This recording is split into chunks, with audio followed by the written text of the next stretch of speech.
Grabe talaga ang dami ng sira sa mansyon, kaya naman today for the company na ang mga first novelty.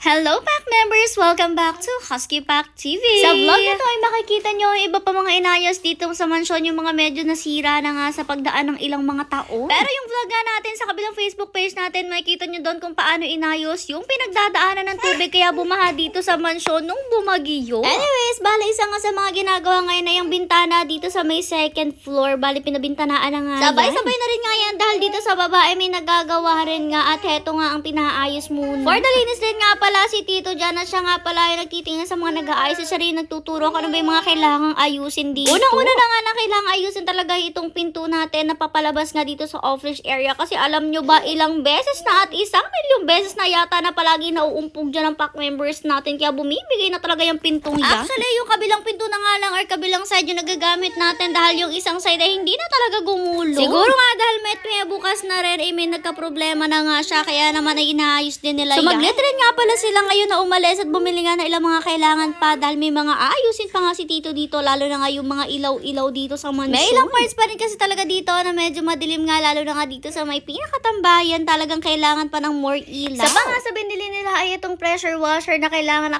nga paglilinis ng mga rooms ng ating pack members at hindi ko rin talaga mag-gets kung anong klaseng pressure washer to. Sila lang yung nakakaalam at saka na lang nga namin i-explain sa inyo kapag naikabit na at nai-set up na yan. Mas mapapadali nga daw kasi nito ang trabaho ng ating mga kuyas dahil naabot talaga sila ng ilang oras. Anyways, balik na nga tayo dito sa ginagawang pinto. Nakakatuwa talaga ang Tito Bobby kasi alam nyo ba guys, kada magdudumi ng konti talaga nililinis niya agad. Bukod kasi sa siya na yung nagtitingin ng mga kailangang ipagawa dito at siya nga yung nag-aasikaso ng mga paggagawang ganyan ay talagang napakalinis rin niya sa ating mansyon. All around na nga ang Tito Bobby natin yan kahit hindi utusan ay talagang for the gawa rin siya kaya naman talaga nakakatuwa. Nagugulat na nga lang kami nakikita namin naglilinis-linis siya. Talagang walang tigil paglilinis si Tito Bobby. Basta may nakikita siya ay talagang linis yan maigi. Expected nga lang natin ay magtitingin-tingin siya at magmamando dito nga po sa mga gumagawa dahil siya talagang nakakaalam ng mga ganito. Pero talagang tudalinis rin siya at ginagawa niya kung ano yung carry niya. Anyways, patiran nga pala etong pinto dito nga sa papasok ng mansyon natin ay bumigay na rin at hindi na rin nga po gaanong maitulak. Pero ito rin kasi talaga yung sakit ng mga sliding doors dahil nagkakaroon nga ng problema sa mga gulong nila. Pero easy lang naman daw yan at kailangan nga lang daw paltan yung mga gulong-gulong na yan. Habang pinapaltan nga yan ay for the kagulo na rin talaga ang pack members natin at hindi na sila magkaintindihan dyan kasi nga may ibang first novelty at nakikita nga nila yan dahil nga yung pinto na yung ginagawa. Ito lang rin nga talaga problema sa pack members natin basta makaramdam nga sila ng ibang tao dito sa mansyon ay talagang hindi natutulog ang mga yan at talagang mag-haul ng mag-haul. Pero bihira lang rin naman yung magkataong iba dito basta magkaroon nga ng ibang tao ay talagang ramdam nila kahit hindi nila makita. Pero gusto lang din kasi talaga nilang makimarites at hindi rin naman sila matatapang talaga ng sobra. Alam niyo naman ang ating pack members talagang napakababait. Anyways, dito nga ay pinapaltan na nila ang gulong nitong isang pinto na to at nakakaloka kasi talagang todo walis ang Tito habang nagagawa kasi ayaw niya talaga na may konting gabo. Sabi nga ni mother palagi daw siyang kasunod ng manggagawa at kada